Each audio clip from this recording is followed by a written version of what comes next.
Salut tout le monde, j'espère que vous allez bien. Aujourd'hui, on se retrouve pour analyser le Bitcoin et l'Ethereum. On va aussi analyser le AAVE, qu'on a un setup de long qui est assez intéressant. Si jamais on a un petit pullback, là, on pourrait très bien rentrer en long sur le AAVE. Sinon, rapidement, on peut voir que le Bitcoin est au 37 300$. Donc, ouais, hier, on a eu une belle hausse. Là, on peut voir juste là, on a eu une belle hausse.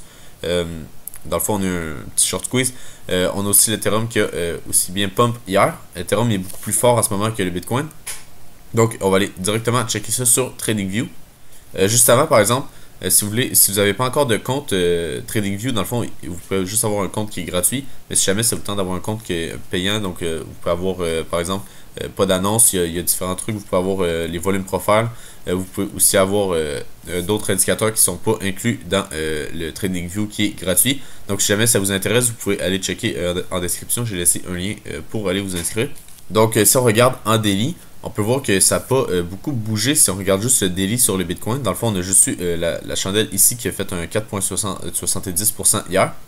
Mais bon, on peut voir qu'on reste toujours dans le range entre les 38 000$ et les 35 400$. Donc, oui, on a eu un beau pump hier, mais ça reste qu'en daily, on n'a pas encore pris de décision si on allait casser à la baisse ici ou si on allait pump puis venir chercher les 40 000$. Mais c'est quand même intéressant parce que en 4 heures, par exemple, on peut voir qu'on est venu chercher la trendline que juste ici. Donc, logiquement, si on vient percer la trendline sur le Bitcoin puis qu'on vient faire, par exemple, un petit pullback, ben, ça serait un très très bon signe. Puis pour moi, si on vient faire ça, ça va être très très aussi. Puis on va sûrement partir aux 40 000$. Donc, ça va vraiment être la trendline qu'on a juste ici qui va être à regarder pour essayer de breakout puis d'aller chercher les 40 000$. Donc, on peut voir aussi qu'on est venu chercher les liquidités au-dessus de ces plus hauts-là. Donc, il n'y a rien qui nous dit qu'on n'est pas sur un top ici parce qu'on est dans le haut du range. Puis à chaque fois qu'on a été dans le haut du range, ben, on s'est fait rejeter puis on est redescendu dans le bas du range. Donc, il n'y a rien qui nous dit qu'on est sur un top, qu'on est dans le fond sur un breakout pour le Bitcoin. Il va vraiment falloir attendre de voir si on est capable de passer dans le fond la trendline. Ça va vraiment être ça, moi, mon indication. Si on a une clôture en 4 heures au-dessus de la trendline, ben, je pense qu'on va avoir un beau pump dans le fond pour les prochains jours. Donc, si on regarde aussi le graphique en 1 heure, on peut voir qu'en gros, là, on est vraiment sur un double top. Donc, pourquoi pas, dans le fond, retourner plus bas, puis venir chercher, par exemple, toute la fair gap qu'on a laissée ici, ou au moins venir chercher le début de la fair gap pour après ça repartir à la hausse. Mais je pense pas que ici c'est notre bottom là, sur les, dans le fond, sur les 37 100$. Je pense qu'on pourrait très bien venir chercher un petit peu plus bas au niveau des 37 100$. Puis ici c'était les 37 150$. Ouais, c'est ça. Donc on pourrait venir chercher un petit peu plus bas, venir chercher minimalement la mèche avant de repartir à la hausse. Mais ça reste que si jamais par exemple on a quelques clôtures en dessous de la neckline dans le fond qui est sur ce niveau-là, ben, en gros ça ferait un double top. Là, on peut très bien le voir juste là. Donc on pourrait très bien aussi repartir à la baisse. Puis venir chercher. Il nous reste pas beaucoup de liquidité. On peut voir qu'il reste un petit peu de liquidité à venir chercher juste là.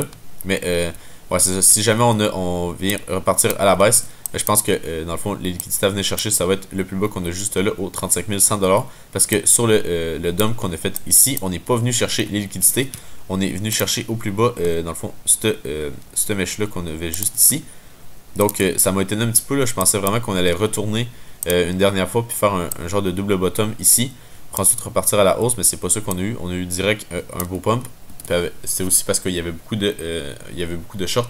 On a l'Ethereum par exemple qui est beaucoup plus fort que le Bitcoin. On peut voir que aussi qu'est-ce qui est intéressant sur l'Ethereum, c'est qu'il est revenu en 1 heure là, on peut voir qu'il est revenu toucher les chandelles qui a amené dans le fond la hausse qu'on a juste là.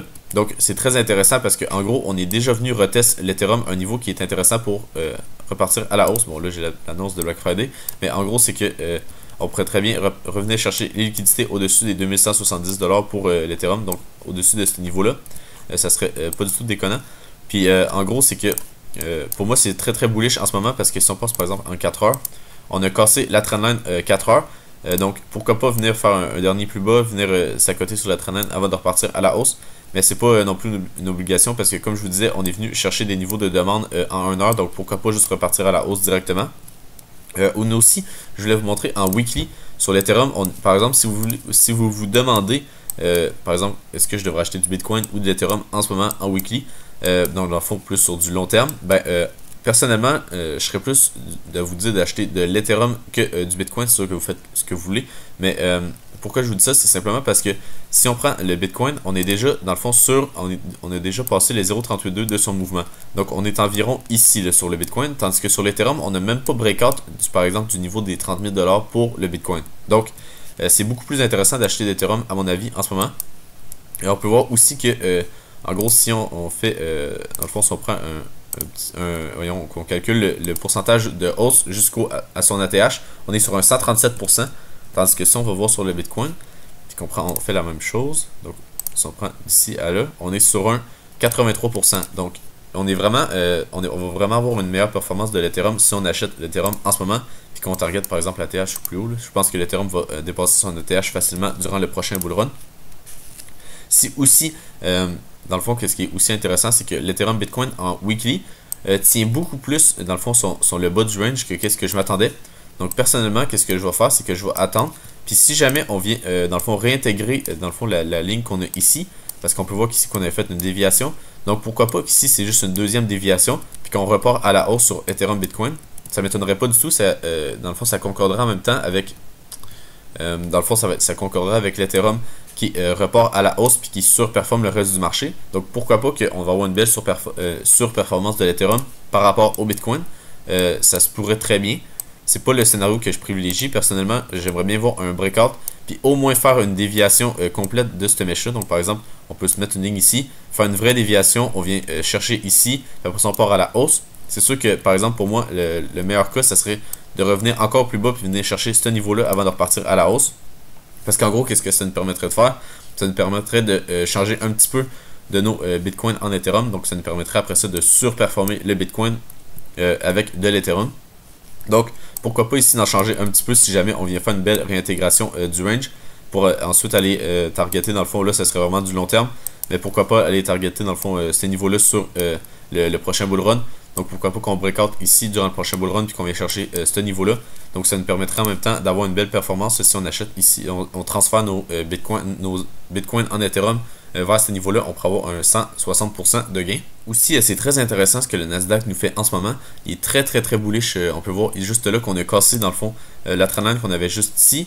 Après ça, on est venu breakout, on est venu faire un pullback. Dans le fond, là, si on zoome un petit peu, on peut voir qu'on avait une zone de supply. Je pensais qu'on allait se faire rejeter un petit peu, mais pas tant que ça. Dans le fond, sur ce niveau-là. Donc, dans le fond, on avait une zone de supply. On est venu chercher une première fois les liquidités. Puis, il n'y a pas eu assez de vendeurs pour, dans le fond, repousser le prix. Puis, moi, je pensais qu'on allait revenir ici avant de repartir à la hausse. C'est pas du tout ça qui est arrivé. On a direct parti à la hausse. Puis, on peut voir qu'on est en train de faire un pullback sur une zone qui était avant une résistance. Puis, on peut voir qu'ici, on a eu de l'achat un petit peu. Donc, ça se peut très bien que ce soit aussi une déviation. Là. Je vous accorde que des fois, sur le marché traditionnel, c'est un petit peu plus des graphiques un petit peu plus difficiles à analyser. Mais personnellement, je m'attends plus à une belle performance dans le fond du Nasdaq. Puis ouais, je pense qu'on pourrait très bien revenir chercher les niveaux de l'ATH. Puis de briser l'ATH. Maintenant, après ça, à plus long terme, on va voir si ça va tenir. Donc dans le fond, si le Nasdaq va être capable de faire un nouveau plus haut. Puis de continuer sa hausse. Parce qu'on peut voir par exemple sur le SP500. Si on va dans ici, on va pouvoir avoir des données qui sont un petit peu plus long terme. On peut voir que quand on avait beaucoup d'inflation dans les années 1970, que je pense que c'est vraiment la seule époque qu'on peut vraiment dire que ça ressemble beaucoup à qu'est-ce qu'on a en ce moment sur dans le fond les conditions macroéconomiques. C'est sûr qu'on pourrait dire qu'il y a d'autres années aussi que ça ressemble. Mais on peut voir par exemple durant les années 1970, si on y va juste là, on peut voir qu'à chaque fois qu'on faisait dans le fond des niveaux plus hauts, donc on peut le voir juste là, on faisait dans le fond un niveau plus haut. Oui, on avait une continuation de la tendance un peu, mais on a quand même fait un niveau plus bas. Puis après ça, quand on a fait un niveau plus haut, on peut voir la même chose, on a juste fait une déviation en haut du dernier ATH, puis on a reparti faire un niveau plus bas pour ensuite repartir à la hausse. Donc, pourquoi pas qu'on pourrait faire quelque chose de similaire, parce que même si oui, les actifs Riscon performent bien, ça reste que l'économie, je pense pas qu'elle est très bonne en ce moment. C'est juste mon avis, mais ouais, personnellement, je suis pas très bullish sur par exemple sur le Nasdaq et les SP500. Ça se peut que oui, à court terme, puis pendant quelques semaines, quelques mois, comme on peut voir ici, on a breakout par exemple le 1er mai 1967. On a fait notre pic le 9 décembre 1968, donc c'était quasiment un an et demi plus tard, si je me trompe pas. Puis on est revenu faire un niveau plus bas, vraiment des années plus tard. Donc ça se pourrait très bien qu'on ait quelque chose de similaire. C'est sûr qu'on pourrait très bien aussi, par exemple, être sur quelque chose comme ça ici, qu'on a juste une correction, puis qu'on repart à la hausse, puis là qu'on fait des niveaux plus hauts, dans le fond, pendant plusieurs années. C'est sûr que j'imagine que c'est le scénario qu'il faudrait privilégier parce que on est vraiment, si on regarde à long terme sur l'SP500, on est vraiment bullish long terme. Donc logiquement, ici, on ne devrait pas s'arrêter sur l'ATH, puis on devrait repartir à la hausse, puis venir chercher dans le fond, si on regarde long terme, là, on pourrait dire qu'on va venir chercher des niveaux plus hauts. Ça serait le scénario à privilégier, mais je voulais quand même vous parler dans le fond du scénario qui serait un petit peu plus bearish. Donc aussi, on a le AAVE que hier, dans le fond, il a brisé son W qu'on avait, que je vous parlais justement ici. Donc en gros, c'est que ici on a un beau W. On peut le voir juste là, dans le fond, le gros W qu'on est ici, on est venu le casser à la hausse. Donc ça, c'est vraiment parfait. Donc on peut voir ici, on l'a cassé. Donc aussi, qu'est-ce qu'on a eu? C'était un changement de structure en dessous ici. Donc c'est un bon signe parce qu'en gros, qu'est-ce qu'on est venu faire? C'était dans le fond un plus bas, puis après ça, suivi d'un haut plus haut que le précédent. Donc ici, on était fait un haut plus haut que le précédent avec dans le fond une consommation de tendance puis un break of structure juste là. Donc en gros, qu'est-ce qui va être intéressant de voir, ça va être si on a un pullback sur le AAVE, si on est capable de le long. Personnellement, je vais regarder ces niveaux-là pour le long. Peut-être juste venir le long dans le fond sur la zone de demande qu'on a ici. Parce qu'en même temps, ça permettrait de revenir tester le haut du W. Donc ça serait vraiment parfait. Donc revenir chercher ce niveau-là pour ensuite repartir à la hausse. En même temps, après ça, en 4 heures, on peut bien le voir, là, le W qui est juste magnifique. Après être venu chercher la petite zone de demande qu'on a juste ici. Donc dans le fond, en 4 heures, pourquoi pas, dans le fond, aller targeter, dans le fond, des niveaux plus hauts, clairement, là, juste là. Donc, je vais pas mettre des ordres en limite ici, mais si jamais on a, dans le fond, une belle réaction du prix ici, c'est clair que je vais rentrer en long juste là. Avec, dans le fond, aussi, on a une belle fair value gap en 4 heures juste là. Donc, dans le fond, ça me conforte dans l'idée de essayer de le long juste ici. Pourquoi pas avoir un bottom sur ces niveaux-là pour ensuite repartir à la hausse. Ça nous permettrait d'avoir un beau long, par exemple, avec un stop loss quelque part là. On peut aller en 1 heure pour déterminer notre stop loss. Personnellement, j'aimerais bien avoir mon stop loss, dans le fond, en dessous de ce plus bas-là. Si jamais on a un retest ici, pour ensuite aller targeter des niveaux plus hauts juste ici. Donc, ça nous ferait un trade à 3.75 heures.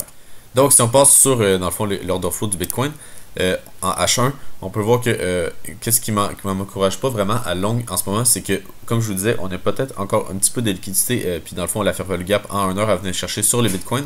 Puis aussi, c'est que, dans le fond, si on regarde les fundings, là, oui, ils baissent un petit peu en ce moment, mais on peut voir qu'ils sont quand même haussiers depuis le mouvement qu'on a eu juste ici. C'est tout à fait normal parce qu'on est en train de faire une petite tendance haussière, donc logiquement, les gens, ils long plus qu'ils short.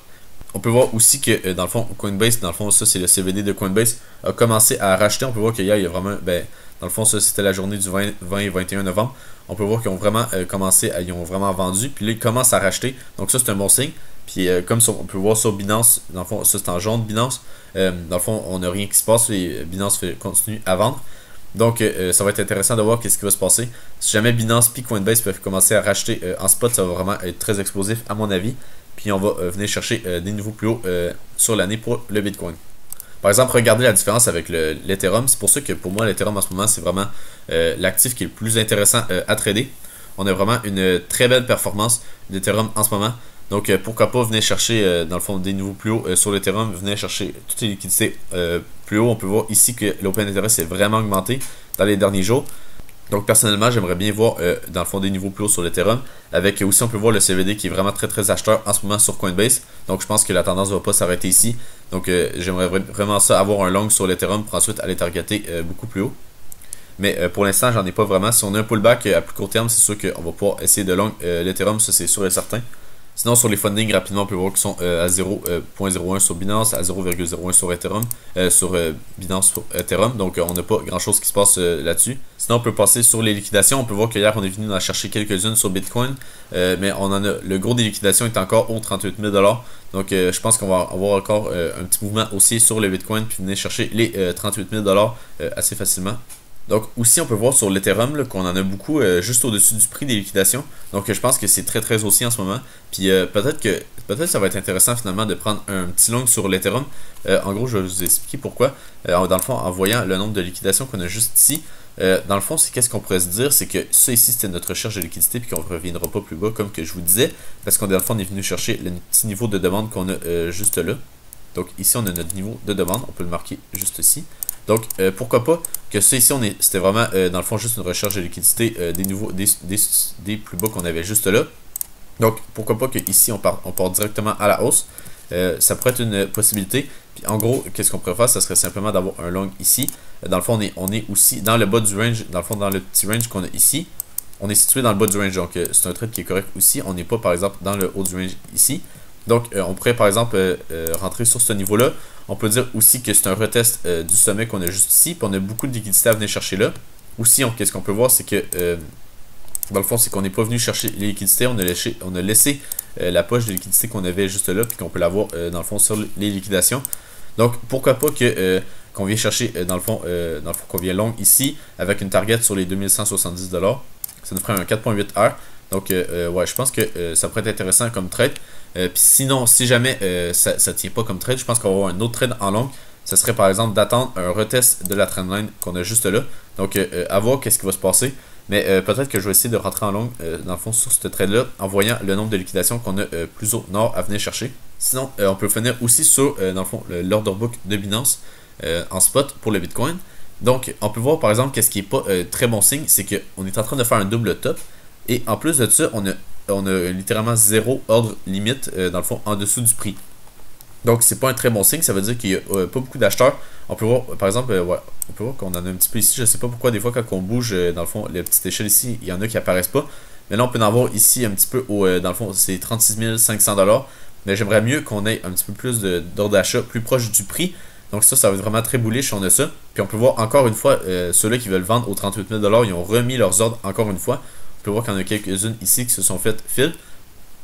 Donc personnellement, j'aimerais bien dans le fond avoir un autre pump sur le Bitcoin puis venir chercher des nouveaux plus hauts. Ça nous permettra en même temps d'aller chercher toute la liquidité. Mais si on a encore beaucoup de vendeurs sur les 38 000 $, on va sûrement encore se faire rejeter. Donc ça va être quelque chose à checker vraiment attentivement. Donc si vous avez aimé la vidéo, n'hésitez pas à vous abonner et à liker la vidéo. Sinon, je vous souhaite une bonne journée et on se retrouve pour une prochaine vidéo. Bye!